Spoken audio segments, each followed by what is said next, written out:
नमस्कार प्रणाम दोस्तों, मैं आपकी किरण भोजपुरी धोबी गीत सुनाने जा रही हूँ। आप लोग खूब ढेर से प्यार दुलार दीजिएगा। मेरे चैनल को ज़्यादा से ज़्यादा सपोर्ट करिएगा। कमेंट बॉक्स में ज़रूर बताइएगा मेरा ये धोबी गीत कैसा लगा।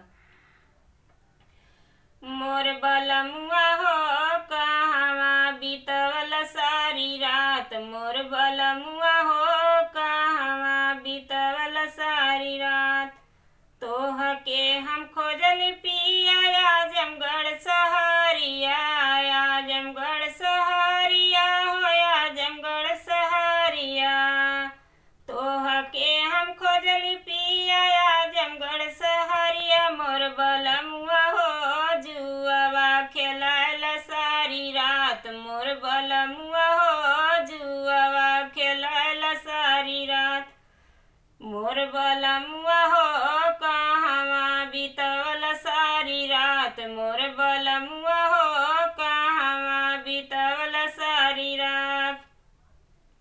तोह के मैं देखली पिया खेतवा कियारवा, तोह के मैं देखली पिया खेतवा कियारिया, खेतवा कियारिया हो खेतवा कियारिया। मोर बलमुआ हो खेतवा खेलत रहल तास, मोर बलमुआ हो खेतवा खेलत रहल तास।